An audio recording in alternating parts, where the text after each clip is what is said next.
ফ্রেজের ক্লজের প্রাথমিক যে তথ্যটা সেটা দিই, সেটা হচ্ছে যে ফ্রেজ মানে হচ্ছে কিছু শব্দগুচ্ছ। হ্যাঁ, এখানে যে ভার্ব সাবজেক্ট থাকা লাগবে এটা কোনো বাধ্যতামূলক বিষয় না। এখানে বিভিন্ন রকম শব্দ থাকতে পারে, আর্টিকেল, ডিটারমাইনার, কোয়ান্টিফায়ার, আরও অনেক কিছু থাকতে পারে, কিন্তু এখানে ভার্ব বা সাবজেক্টের কম্বিনেশনটা থাকবে না। এই অনেকগুলো জিনিস মিলে একটা হচ্ছে অর্থ প্রকাশ করবে, তবে একটা সম্পূর্ণ বাক্য না, হ্যাঁ, একটা অর্থ প্রকাশ করবে, ওইটা হচ্ছে ফ্রেজ। আর ক্লজের বিষয়টা হচ্ছে যে এখানে একটা সাবজেক্ট আর একটা ভার্ব থাকবে এবং এটাও একটা অর্থ প্রকাশ করবে, তবে এটাও পূর্ণ সেন্টেন্স না। হ্যাঁ, সেন্টেন্স আর ক্লজের ভিতরে পার্থক্যটা কি জানেন, যে সব সেন্টেন্সই হচ্ছে একটা ক্লজ, কিন্তু সব ক্লজ সেন্টেন্স না। এই বিষয়টা ক্লাস করলে বুঝতে পারবেন। আসসালামু আলাইকুম ওয়া রাহমাতুল্লাহি ওয়া বারাকাতুহু। কী অবস্থা আপনাদের সবার? আমি আশা করছি আপনারা সবাই অনেক অনেক অনেক ভালো আছেন। আমি আলহামদুলিল্লাহ আপনাদের দোয়ায় যথেষ্ট ভালো আছি। তো আমরা গত ক্লাসে দেখছিলাম যে একটা ভুল সেন্টেন্সে মানে সেখানে সাবজেক্টের ভুল আছে নাকি অবজেক্টের ভুল আছে নাকি ভার্বের ভুল আছে নাকি সাবজেক্ট এবং ভার্বের কম্বিনেশনে ভুল আছে, এইরকম কিছু মোটামুটি 15 or 18 15 কি 18টা সেন্টেন্স আমরা দেখছিলাম যে কি কি সমস্যা হয়েছে। ওইটা আমরা মেবি 2টা ভিডিওতে দেখছি, একটা ভিডিও করেও দিয়ে দেবো, সমস্যা নাই। তো আজকে ওইটা ছিল একটু বেসিক। হ্যাঁ, আজকে একটু অ্যাডভান্স বলতে পারেন, মানে আজকেরগুলো একটু কঠিনই বলা যায়, যে এগুলো মনে রাখা খুব একটা কঠিন। বাট আমি যে টেকনিকে মুখস্থ করে রাখছি এগুলো মুখস্থই। আমি গতদিন ক্লাসে বলছিলাম যে একটা টপিক পড়ার সময় প্রথমে হচ্ছে তার তথ্যটাকে বেসিক, ইন্টারমিডিয়েট, অ্যাডভান্স লেভেলে সব কিছু পড়া হয়, তারপরে কিছু মেমোরাইজিং পার্ট থাকে, সেগুলো বোঝার বা মুখস্থ বোঝার কিছু নেই, সেগুলো মুখস্থ করতে হয়, তারপর প্র্যাকটিস করতে হয়। আমি ডিরেক্ট প্র্যাকটিসে আসছি, সো এটাকে কোর গ্রামার টপিক বলা যাবে না। মানে আমি যে ক্লাসটা এখন নিব বা এখন নিতে যাচ্ছি এটা কোর কোনো গ্রামার টপিক না। হ্যাঁ, এটা একটা প্র্যাকটিস। আপনাদের কাজ হচ্ছে জাস্ট দেখা, পুরো ক্লাস কোথায় ভুল আছে কোথায় সঠিক আছে আমি ফাইন্ড আউট করবো, কোনটা সঠিক কোনটা ভুল কী হবে না হবে আমি ফাইন্ড আউট করে জাস্ট আপনি দেখেন। ওকে ওকে, তাহলে শুরু করি। আমরা হচ্ছে এখন শুরু করতে পারি। প্রথম সেন্টেন্সটা দেখেন। প্রথম সেন্টেন্সটা বলছে যে read attentively so that you might pass. বলছে কি যে read attentively so that you might pass. এখন প্রশ্ন হচ্ছে যে এই সেন্টেন্সটা ঠিক আছে নাকি ভুল আছে। তো ভাই এই সেন্টেন্সটা ঠিক আছে, অর্থ ডাজন্ট ম্যাটার। আমাকে বলছে এটা বলে না যে সেন্টেন্সটার অর্থ কি, এটা বলো। আমাকে বলছে সেন্টেন্সটা ঠিক আছে কিনা।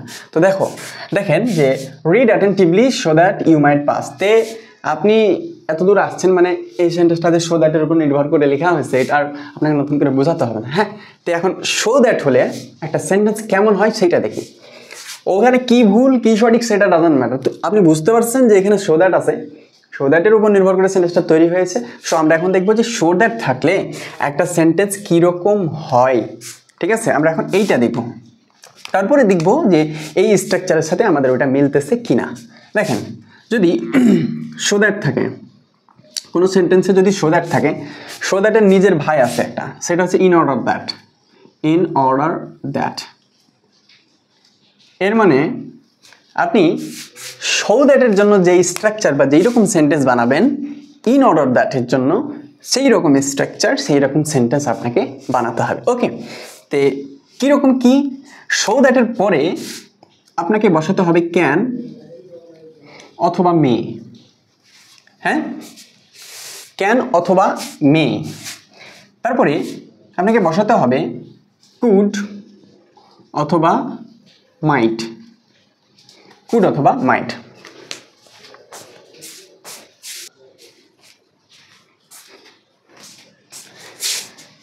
ঠিক আছে, কুড অথবা মাইট। ঠিক কখন ক্যান এবং মে বসাবো এবং কখন কুড, যখন সো দ্যাটের পূর্বে দেখবেন প্রেজেন্ট টেন্স আছে। হ্যাঁ, প্রেজেন্ট টেন্স আছে অথবা ফিউচার টেন্স আছে, তখন আপনি বসাবেন ক্যান বা মে। যখন আপনি দেখবেন এদিকে পাস্ট টেন্স আছে, তখন আপনি কুড অথবা মাইট বসাবেন। বুঝলেন বিষয়টা? সো দ্যাটের পূর্বে যদি প্রেজেন্ট টেন্স এবং ফিউচার টেন্স থাকে তাহলে তারপরে ক্যান অথবা মে, এবং পূর্বে যদি পাস থাকে তাহলে পরে কুড এবং মাইট। এবার সেন্টেন্সটা দেখি, চলেন মেলাই। বলছে রিড, ও প্রেজেন্ট টেন্স, রিড অ্যাটেন্টিভলি। হ্যাঁ, present tense attentively so that. Okay fine, so that তার মানে যেহেতু প্রেজেন্ট টেন্স আছে তাহলে আমার ক্যান বা মে বসাতে হবে। তাহলে ইউ মাইট কেমন হয় ভাই? আমি জানি এখানে ক্যান অথবা মে হবে, তাহলে এখানে মাইট না, এখানে হবে মে। ইউ মে, ও সরি, আপনি এখানে ক্যানও বসাতে পারেন অথবা মেও বসাতে পারেন, অ্যাজ ইউ উইশ। ওকে, তাহলে আমি আশা করি আপনার 1 নম্বর সেন্টেন্সটা খুব সহজে বুঝে নেন। 1 নম্বর সেন্টেন্সটা কি? সো দ্যাটের কাহিনী। সো দ্যাটের পূর্বে যদি প্রেজেন্ট থাকে, ফিউচার টেন্স থাকে, পরে হবে ক্যান এবং মে, আর পূর্বে যদি পাস্ট টেন্স থাকে তাহলে হবে কুড অথবা মাইট। ঠিক আছে, সো দ্যাটের কাহিনী শেষ। সো দ্যাটের কাহিনী শেষ। এবার 2 নম্বর সেন্টেন্সটা দেখেন, লেখা আছে work hard lest you could fail. Work hard lest you could fail. এই সেন্টেন্সটাতে যে আপনি এখানে লেস দেখছেন, বা আপনি যদি লেস দেখে থাকেন তাহলে আপনাকে লেস্টের সাথে সাথে আপনাকে মনে রাখতে হবে শুড এবং উড। শুড এবং উড, ঠিক আছে? লিস্ট দেখা মাত্রই আপনার মাথায় চলে আসতে হবে শুড এবং উড। লিস্ট দেখা মাত্র আপনার মাথায় চলে আসতে হবে শুড এবং উড। ওকে, তাহলে লিস্টের পরে আমাদের শুড অথবা উড, কুড কোত্থেকে আসে? তাহলে আমি এখানে শুড দিতে পারি অথবা উড দিতে পারি, as you wish. Work hard lest you should fail, মানে পরিশ্রম করো নাহলে তুমি ফেল করবা, অবশ্যই ফেল করবা, শুড ফেল। ঠিক আছে, তাহলে আমার লেস্টের কাহিনীও গেল। লেস্টের কাহিনীটা হচ্ছে লেস্ট মানে শুড এবং উড মাথায় নিয়ে আসতে হবে। তারপরে সেন্টেন্সটা দেখেন, she is so weak that she may not do the work. এই সেন্টেন্সটা বলছে সঠিক নাকি ভুল? এখানে দেখেন লেখা আছে কি, she is so weak that, তার মানে এই যে সো ডট ডট দ্যাট, তার মানে আপনি এখানে বুঝতে পারছেন যে এই সেন্টেন্সটা লেখা আছে সো ডট ডট দ্যাট, তাই তো, তাই না? এখন যেহেতু আপনি বুঝে গেছেন যে এটা সো ডট ডট দ্যাট লেখা আছে, তো এখন আপনাকে জানতে হবে যে সো ডট ডট দ্যাটের স্ট্রাকচারটা কেমন, কি ভুল আছে বা কি সঠিক আছে এটা বিষয় না। এখন আমরা জানবো শো ডট ডট দ্যাটের স্ট্রাকচারটা। ওকে, তো দেখেন যদি আপনার শো ডট ডট দ্যাট থাকে, ওকে, শো ডট ডট দ্যাট থাকে, তে এই যে গ্যাপ পাইছেন, এই গ্যাপে বসবে আপনার অ্যাডজেক্টিভ অথবা অ্যাডভার্ব। এই যে গ্যাপ পাইছেন, এই গ্যাপে বসবে অ্যাডজেক্টিভ অথবা অ্যাডভার্ব, বুঝছেন? শো ডট ডট দ্যাটের এই যে গ্যাপ, এই গ্যাপে আপনার বসাতে হবে অ্যাডজেক্টিভ অথবা অ্যাডভার্ব, যে কোনো একটা বসাতে হবে আপনাকে। ওকে ফাইন, তারপরে কি বসাবেন? এই যে দ্যাটের পরে শো এর পূর্বে তো একটা ক্লজ বসাইছেন, তারপরে আবার একটা ক্লজ বসাতে হবে এখন, ঠিক আছে? দ্যাটের পরে আপনি বসাতে পারেন এখানে ক্যান, অথবা কুড। ক্যান অথবা কুড বসাতে পারেন, মানে বসতে পারে, অথবা স্যাল অথবা উইল বসতে পারে, ঠিক আছে? স্যাল উইল বসতে পারে। আবার এখানে ডু ডাজ অথবা ডিড বসতে পারে, ফরম্যাট স্টপ।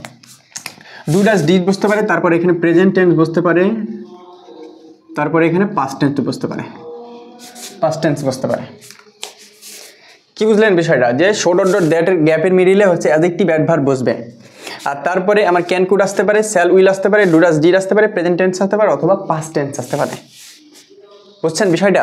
তো এখন এই স্ট্রাকচারে মিলাই যে she is, okay fine, so dot dot, তার মানে এখানে অ্যাডজেক্টিভ এবং অ্যাডভার্ব আসতে পারে। তো আমি দেখছি এখানে উইকটা হচ্ছে আমার অ্যাডজেক্টিভ, তার মানে এখান পর্যন্ত ফাইন। শো উইক এখান পর্যন্ত ফাইন। That, okay fine. এরপরে বলছে যে ক্যান কুড এগুলো কিছু একটা বসতে পারে। সি একটা সাবজেক্ট আসছে, যেহেতু একটা ক্লজ বানাতে হবে, সি আসছে, ওকে ফাইন। তারপরে can could shall will do does did present past. আমার এখানে মেয়ে কেমনে হয় ভাই?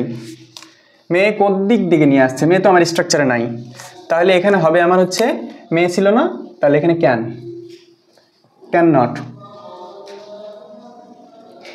Do the work. বুঝলেন বিষয়টা ভাই? বুঝলেন? একদম সহজ, একদম সহজ। She is so weak that she can not do the work. Okay, complete. এখন আপনাকে আরেকটা বিষয় বলি, সেটা হচ্ছে যে এই যে শো ডট ডট দ্যাট দেখলেন না, শো ডট ডট দ্যাটের পর অ্যাডজেক্টিভ এবং অ্যাডভার্ব বসলো, তাই তো? এখন এরকম আরও কিছু স্ট্রাকচার আছে ডট ডট দিয়ে, তো ওই ডট ডটের মিডিলেও অ্যাডজেক্টিভ এবং অ্যাডভার্ব বসে, ওই জিনিসটা আমার মাথায় এখন চলে আসলো এবং আপনি এভাবে মুখস্থ করবেন। দেখেন এখানে শো ডট ডট দ্যাট আসলো, তো আরেকটা আপনি পাবেন টু ডট ডট টু পাবেন, তাই না? টু ডট ডট টু এর এখানেও বসবে আমার হচ্ছে এটা, মানে অ্যাডজেক্টিভ এবং অ্যাডভার্ব বসবে, তারপরে টু এর পরে তো ভার্বের বেস ফর্ম বসবে, এটা জানেন, চিরন্তন সত্য। তাহলে 2.2 এর রুলসটা আমার পড়া হয়ে গেল। 2.2 এর একটা ব্যতিক্রম রুলস আছে, মানে দুইটা রুলস আছে।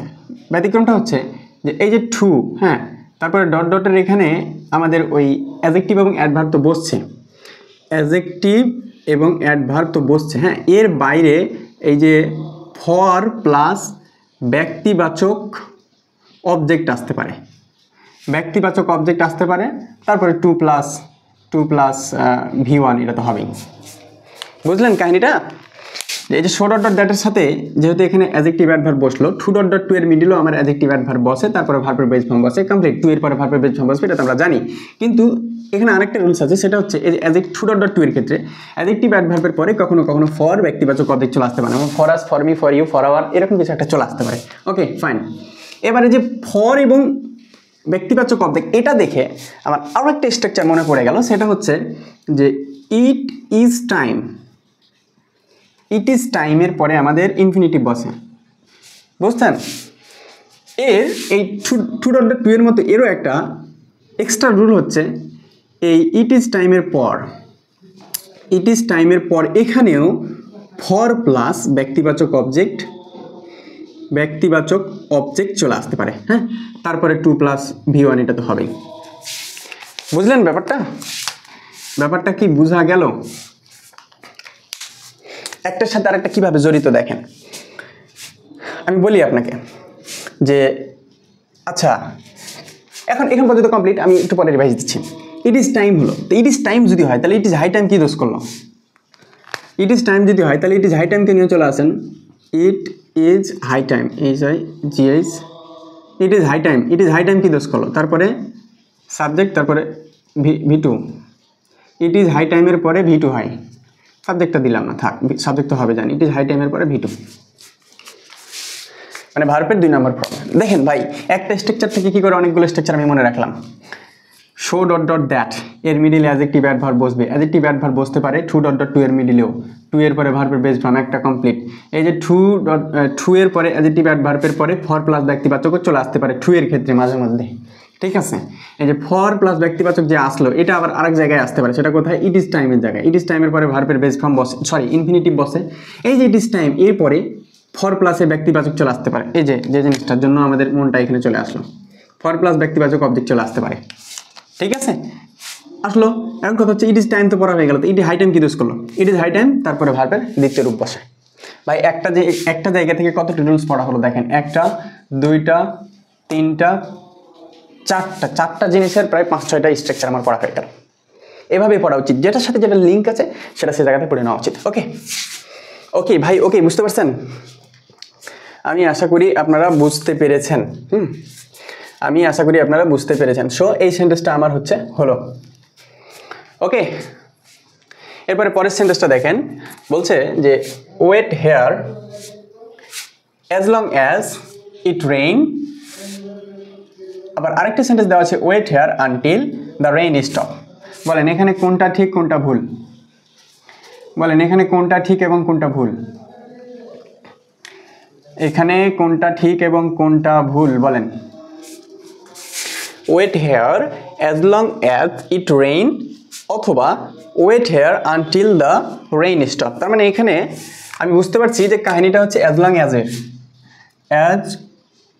অ্যাজের কাহিনী, আর একটা হচ্ছে কিসের? আনটিলের কাহিনী, তো এই দুটার কাহিনী এখন আমরা আগে দেখি যে এই দুটার কাহিনী কি হয়, মানে এই দুইটা সেন্টেন্সে থাকলে এদের কাহিনীটা কি হয়, চলেন দেখি। এই দুটার কাহিনীটা হচ্ছে যে এর প্রথমে একটা সাবজেক্ট বসে, তারপর একটা ভার্ব বসে, এরপরেও একটা সাবজেক্ট বসে, তারপর একটা ভার্ব বসে, আর কিচ্ছু নাই। অ্যাজ লং অ্যাজ এবং আনটিলের কাহিনীটা হচ্ছে প্রথমে একটা সাবজেক্ট বসে, তারপর একটা ভার্ব বসে, পরেও একটা সাবজেক্ট বসে, একটা ভার্ব বসে, আর কোন কাহিনী খতম। দেখেন ওয়েট হেয়ার, এখানে কই সাবজেক্ট কই? ভাই এটা হচ্ছে ইম্পারেটিভ সেন্টেন্স, সাবজেক্ট উদ্ধ আছে। Wait here as long as, okay fine, এর পূর্বে সাবজেক্ট ভার্ব পাইছি, এরপরে ইট রেইনস, তাহলে ভুল কোথায়? আচ্ছা হ্যাঁ, ভুল এই যে দেখেন, ইট হচ্ছে থার্ড পারসন সিঙ্গুলার, তাহলে রেইন কেমন হয়? রেইনস হবে। তাহলে wait here as long as it rains, কাহিনী খতম। এবার সেম কাহিনী, wait here until the rain stop, the rain third person singular, S, third person সিঙ্গুলারের ভার্বের সাথে আমাদের S/S যুক্ত হয়। ওকে ভাই, এই সেন্টেন্সটা বুঝতে পারছেন? অ্যাজ লং অ্যাজ এবং আনটিল, আমি আশা করি বুঝতে পারছেন। এবার পরের সেন্টেন্স দেখেন, in spite of his poverty he could continue his studies. এবার এটা দেখেন, এইটার ক্ষেত্রে আপনি বুঝে গেছেন যে এখানে কাহিনী হচ্ছে ইন স্পাইট অফ নিয়ে, সরি ইন স্পাইট অফ নিয়ে। তো চলেন ইন স্পাইট অফ নিয়ে কাহিনী করি, ইন স্পাইট অফ নিয়ে কাহিনী করি। আমার কি ইন স্পাইট অফ, তাই তো? এর চাচাতো নাকি এর নিজের ভাই হচ্ছে ডেসপাইট, এর নিজের ভাই হচ্ছে কি ডেসপাইট, বুঝছেন? ইন স্পাইট অফ এর নিজের ভাই হচ্ছে ডেসপাইট। তো এই ইন স্পাইট এর যে কাহিনীগুলো বলবো আরও কিছু জিনিসের কাহিনী সেম, ওই যে ওইটার মতো, সোডার দ্যাটের মতো আরও কিছু কাহিনী চলে আসলো, অনেকগুলো রুল পড়া হয়ে গেল। ঠিক সেরকম ইন স্পাইট অফ এবং ডেসপাইটের কাহিনী এর আরও কিছু অন্যান্য অর্ডগুলো আছে আলাদা, যেগুলোর সাথে মিল আছে। দেখেন in case of, in case of, ঠিক আছে?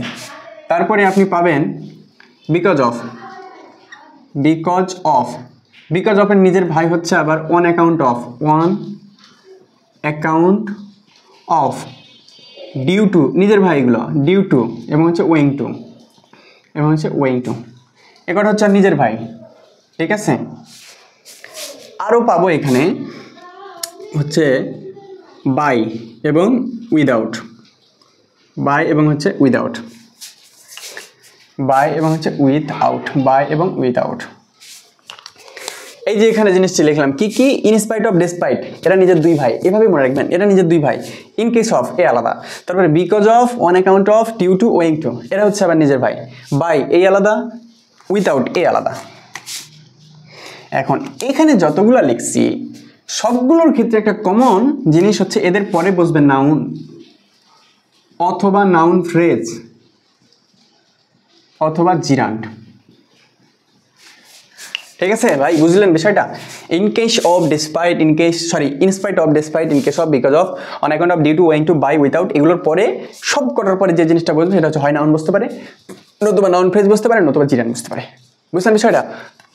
এবার এইটুকু মিলাই তো দেখি, তো এইটুকু আমরা একটু মিলাই। বলছে in spite of, okay fine, his poverty, দেখেন নাউন ফ্রেজ, তাই আমি বললাম নাউন অথবা নাউন ফ্রেজ বসতে পারে। হিজ পভার্টি, হিজ পভার্টি বসেছে ভাই। এরপরে কি হয়েছে? ওয়েট, পরের সেন্টেন্স দেখেন in case of, wow, in case of, wow, তার মানে তো এখানে আছে ইন কেস অফ, এরপরেও নাউন, নাউন ফ্রেজ জিরান বসতে পারে। ইওর ফেইলার, দেখেন নাউন ফ্রেজ বসছে। বিকজ অফ, বিকজ অফের পরেও বললাম যে নাউন, নাউন ফ্রেজ অথবা জিরান বসতে পারে। এই যে দেখেন ড্রট, নাউন বসেছে, বন্যা, সরি খরা, ড্রট খরা।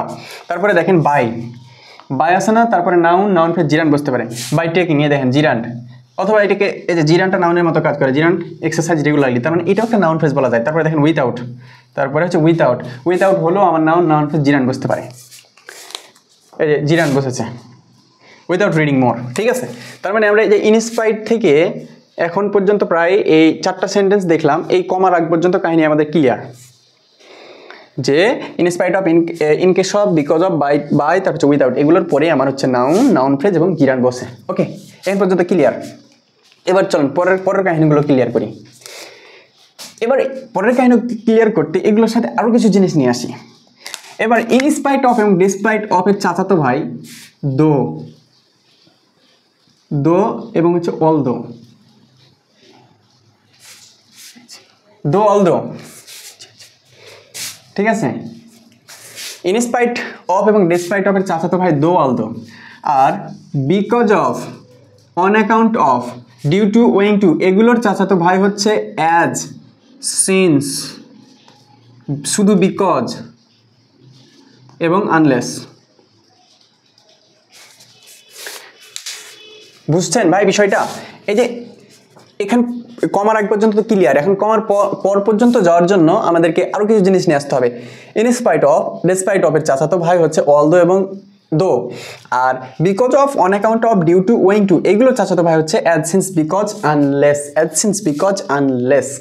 এখন দেখেন এদের কাহিনীটা, এই যে আপনার in spite of, despite, though, although এইগুলো যদি থাকে, হ্যাঁ, তাহলে এখানে যে বাক্যটা থাকবে, বাক্য বলতে যে ক্লজটা থাকবে, ক্লজও থাকতে পারে, ফ্রেজও থাকতে পারে। দেখলেন এই যে ইন স্পাইট অফ, ডিসপাইট এগুলোর পরে তো ফ্রেজ থাকবে, যে ফ্রেজটা থাকতে পারে, আবার যে দোয়ালদের পরে ক্লজ থাকবে, আচ্ছা আমি ওটা পরে বুঝে বলছি। আচ্ছা, যে জিনিসটা থাকবে এখানে কমার পরে এখানে তার বিপরীত ইয়াটা থাকবে, এখানে তার বিপরীত ক্লজ থাকবে। কাহিনীটা বুঝলেন ভাই? In spite of, despite of, দো, অলদো, এদের ঠিক পরেই যেই জিনিসটা থাকবে কমা দিয়ে তারপরে যেই জিনিসটা হবে সেটা হবে তাদের বিপরীত অর্থের, সেটা হবে তাদের বিপরীত অর্থের। একবারে বুঝতে খুব কঠিন হয়ে গেলে একটু ব্যাক করে দেখেন, বুঝতে পারবেন আমি কি বোঝাতে চাচ্ছি। এবার এইখানে দেখেন because of, on account of, due to, owing to, as since, because, lest, এদের ঠিক পরেই যে বাক্যটা থাকবে সেটা কারণ বুঝাবে, কারণ। আর কমা দিয়ে যেটা থাকবে সেটা হচ্ছে ফল অথবা ফলাফল। ঠিক আছে, এখন কোনটার পরে কি বসবে এটা দেখি। প্রথমটাকে ক্লিয়ার করি। দেখেন ইনস্পাইট অফ এবং ডিসপাইটের পরে তো একটা ফ্রেজ বসবে, ফ্রেজ।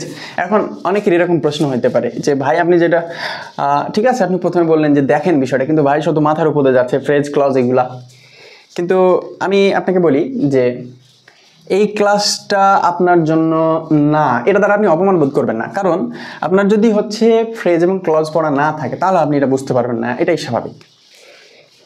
আমার কাছে আমার হচ্ছে ফ্রেজ এবং ক্লজ পড়া আছে, এই কারণে আমি এগুলো এতটা ইজিভাবে দেখেন খেলনার মতন করে আমি এগুলো বলে যাচ্ছি। বাট আপনার তো ফ্রেজ এবং ক্লজ পড়া নাই, চিন্তার কারণ নাই, পড়া নাই বলেই আপনি হয়তো আটকে যাচ্ছেন অথবা আপনার বোরিং লাগতেছে। বাট আপনি ফ্রেজ এবং ক্লজের ক্লাসটা করে আসেন, হ্যাঁ, তারপরে এই ক্লাসটা করেন, দেখবেন একদম ইজি। এগুলো কিন্তু কোর গ্রামারের টপিক না, এগুলো মিসসেলেনিয়াস। আর ওই ফ্রেজ ক্লজ এগুলো হচ্ছে কোর গ্রামার টপিক, মানে ওগুলো শুধুমাত্র গ্রামারের টপিক। আপনি কষ্ট করে একটু ক্লজ বা ফ্রেজের ক্লাসটা করে আসেন, দিয়ে এটা করেন, দেখবেন সব কিছু একদম ইজি। হ্যাঁ, এই যে এগুলো বলতেছি ফ্রেজ বসে, ক্লজ বসে, মানে অবাক হওয়ার কিছু নেই বা কঠিন কিছু না। আপনি জাস্ট ফ্রেজ এবং ক্লজটা পড়ে আসেন, তারপরে এটা করেন, একদম ইজি সব কিছু। ঠিক আছে, তো আপনি এখন দেখেন, পরে অন্য কোনো সময় ক্লজ বা ফ্রেজের ক্লাস করে আসবেন। ওকে, কঠিন না ভাই, একদম সহজ। তে যেটা বললাম যে হচ্ছে এই ইনস্পাইট অফ, ডিসপাইট অফের পরে হচ্ছে ফ্রেজ বসবে এবং দো অলদোর পরে ক্লজ বসবে। হ্যাঁ, তাহলে ইন স্পাইটের পরে যেই বাক্যটা বসতেছে সেটা একটা ফ্রেজ বসবে এবং তারপরে যেটা বসবে সেটা একটা ক্লজ। তার মানে এখানে ফ্রেজ এবং ক্লজের একটা কম্বিনেশন ইনস্পাইটের ক্ষেত্রে এবং ডিসপাইটের ক্ষেত্রে। আর দো অলদোর ক্ষেত্রে দুটাই সি প্লাস সি, মানে হচ্ছে দুটাই ক্লজ। এখানে যে জিনিসটা বসতেছে সেটাও একটা ক্লজ, তার বিপরীত যে অর্থ দিবে সেটাও একটা ক্লজ। ঠিক আছে, তো ফ্রেজের ক্লজের প্রাথমিক যে তথ্যটা সেটা দিই, সেটা হচ্ছে যে ফ্রেজ মানে হচ্ছে কিছু শব্দগুচ্ছ। হ্যাঁ, এখানে যে ভার্ব সাবজেক্ট থাকা লাগবে এটা কোনো বাধ্যতামূলক বিষয় না। এখানে বিভিন্ন রকম শব্দ থাকতে পারে, আর্টিকেল, ডিটারমাইনার, কোয়ান্টিফায়ার, আরও অনেক কিছু থাকতে পারে, কিন্তু এখানে ভার্ব বা সাবজেক্টের কম্বিনেশনটা থাকবে না। এই অনেকগুলো জিনিস মিলে একটা হচ্ছে অর্থ প্রকাশ করবে, তবে একটা সম্পূর্ণ বাক্য না, হ্যাঁ, একটা অর্থ প্রকাশ করবে, ওইটা হচ্ছে ফ্রেজ। আর ক্লজের বিষয়টা হচ্ছে যে এখানে একটা সাবজেক্ট আর একটা ভার্ব থাকবে এবং এটাও একটা অর্থ প্রকাশ করবে, তবে এটাও পূর্ণ সেন্টেন্স না। হ্যাঁ, সেন্টেন্স আর ক্লজের ভিতরে পার্থক্যটা কি জানেন, যে সব সেন্টেন্সই হচ্ছে একটা ক্লজ, কিন্তু সব ক্লজ সেন্টেন্স না। এই বিষয়টা ক্লাস করলে বুঝতে পারবেন। যেটা বলছি যে সব সেন্টেন্স, যেই ক্লজটা সেন্টেন্স হতে পারে সেটাকে আবার স্ট্যান্ড অ্যালোন সেন্টেন্স বলা হয়। এগুলো আপনি ক্লজের ক্লাস করলে বুঝবেন। তো বেসিক পার্থক্যটা দেখেন যে যখন সাবজেক্ট ভার্বের কোনো কম্বিনেশন থাকবে না, অনেকগুলো ওয়ার্ড মিলে একটা অর্থ প্রকাশ করবে। ঠিক আছে, ওটা হচ্ছে ফ্রেজ। আর যখন সাবজেক্ট এবং একটা সাবজেক্ট এবং একটা প্রেডিকেট বিষয়টা কি জানেন? প্রেডিকেট বিষয়টা হচ্ছে ভার্বের সাথে আর অন্য কিছু বিষয় জড়িত। এগুলো ক্লজের ক্লাসে আসে, সমস্যা নাই। তো সাবজেক্ট এবং ফাইনাইট ভার্বের কম্বিনেশন করে একটা অর্থ প্রকাশ করবে, ওটা হচ্ছে ক্লজ। ঠিক আছে, তো যাই হোক, দো অলদোতে দুটা হবে ক্লজ এবং ওরা একটা এখানে যে উত্তর দেবে তার বিপরীত তথ্য এখানে দেবে। এবার দেখেন because of, on account of, due to, owing to, এগুলোর ক্ষেত্রে কি হবে? বিকজ অফের ক্ষেত্রে কি হবে? আমার ক্লজ। আর এই যে অ্যাজ, সিন্স, বিকজ, আনলেস, এইগুলোর পরে ডিরেক্ট ক্লজ এবং তারপরে যে ফল প্রকাশ করবে, কারণ প্রকাশ করাটাও ক্লজ, ফল প্রকাশ করাটাও ক্লজ। তার মানে এখানে সি প্লাস সি এর কম্বিনেশন, আর এখানে হচ্ছে পি এবং সি এর কম্বিনেশন, মানে ফ্রেজ এবং ক্লজের কম্বিনেশন। তো যাই হোক, আশা করি বুঝতে পারছেন। তো এবার দেখি ইনস্পাইট অফ আছে, হ্যাঁ ইনস্পাইট অফ, তারপরে আমার বসা উচিত ফ্রেজ, বসছে হিজ প্রভার্টি, ফ্রেজ বসেছে, ওকে ফাইন। তারপরে আমার একটা বসবে ক্লজ, হচ্ছে হি কুড কন্টিনিউ হিজ স্টাডিজ। দেখেন ক্লজ বললাম মানে একটা সাবজেক্ট আর একটা ফাইনাইট ভার্বের একটা কম্বিনেশন থাকবে, তার মানে হি কন্টিনিউ হিজ স্টাডিজ। ভাই এখানে অর্থের উপর নির্ভর করে আপনি একটা ক্লজ বসিয়ে দেবেন, that's fine. In spite of, his poverty, তার সে দরিদ্র থাকা সত্ত্বেও he could continue his study, সে তার পড়াশোনা চালিয়ে গেছে। এটা খুব কঠিন কিছু না, আপনি যদি ক্লজ আর ফ্রেজের ক্লাসটা করে আসেন এটা কঠিন কিছু না। গেল এটা। এবার দেখেন in case of, in case of কই, ও এটা ইনস্পাইট অফ ছিল। In case of, in case অফের পর আমার হবে হচ্ছে নাউন ফ্রেজ, দ্যাটস ওয়াই এখানে your failure use you, in case of phrase তারপর একটা ক্লজ, দেখেন ইউ শুড ট্রাই এগেন, তুমি যদি ফেল করলে তোমাকে আবার হচ্ছে ট্রাই করতে হবে, শুড ট্রাই এগেন, তোমাকে আবার ট্রাই করতে হবে। পরের অংশ ডাজন্ট ম্যাটার। তারপর হচ্ছে বিকজ অফ, বিকজ অফের পরে ফ্রেজ অথবা নাউন অথবা জিরান্ড, এখানে একটা নাউন, তারপরে একটা হচ্ছে কি হবে ফল প্রকাশক, ফল প্রকাশক একটা বাক্য হবে। দেখো খরার কারণে crops did not grow well last year, গত বছর ফসলগুলো সেইভাবে জন্মাইতে পারেনি। তো এইটার হচ্ছে বিপরীত একটা অর্থ দিচ্ছে না, সরি এটার একটা ফল প্রকাশ করছে না, খরা, কারণ হচ্ছে খরা, তারপর হচ্ছে ফল। Okay fine. তারপর হচ্ছে বাই, বাইয়ের পরে বসবে আমাদের হচ্ছে কি নাউন, নাউন ফ্রেজ অথবা জিরান্ড।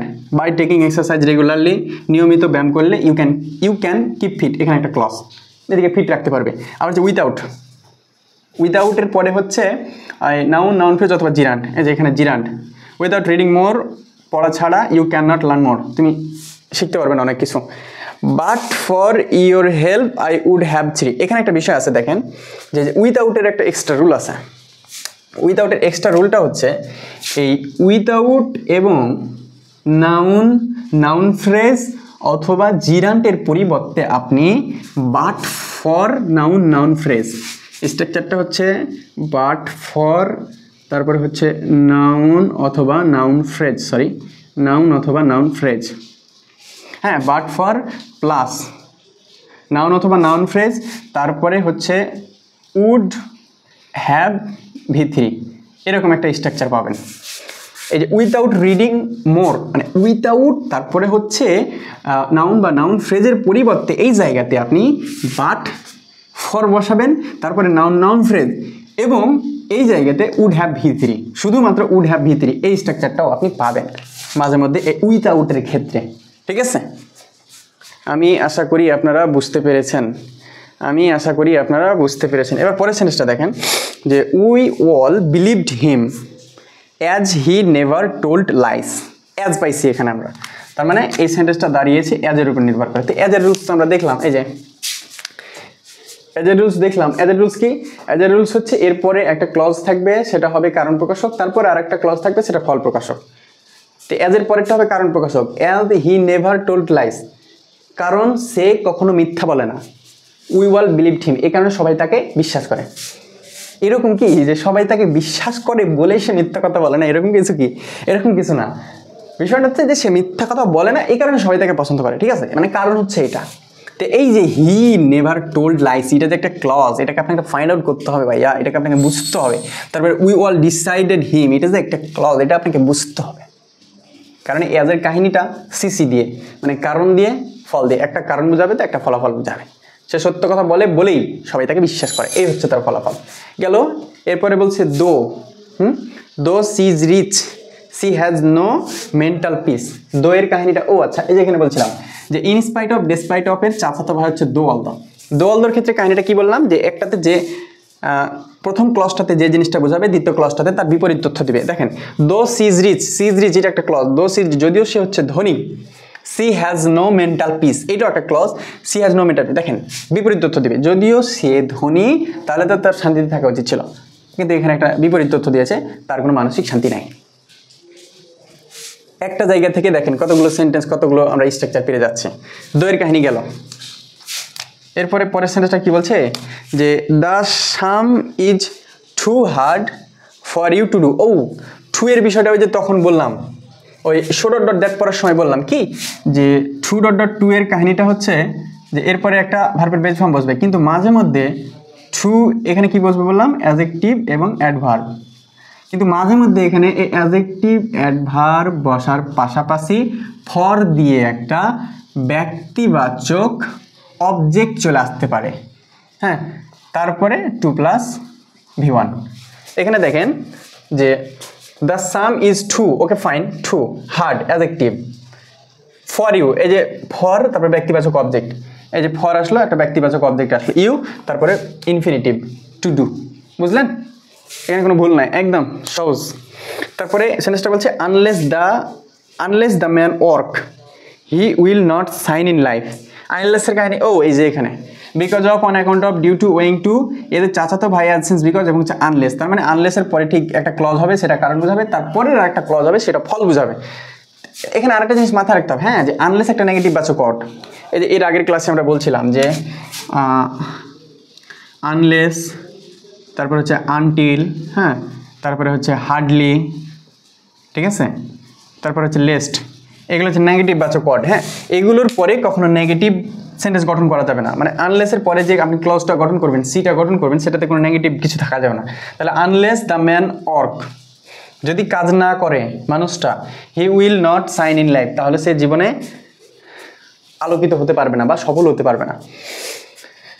Okay fine. তো আমি আশা করি আপনারা এই সেন্টেন্সগুলো বোঝার পাশাপাশি অনেকগুলো রুলস আমি বুঝিয়েছি, আমি আশা করি আপনারা বুঝতে পেরেছেন।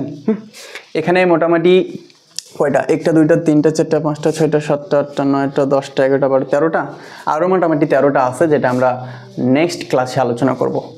তো এইগুলো বুঝতে যদি কোনো সমস্যা হয় অবশ্যই আমাকে কমেন্ট করে জানাবেন, আমি উত্তর দেওয়ার ট্রাই করবো আমার জায়গা থেকে।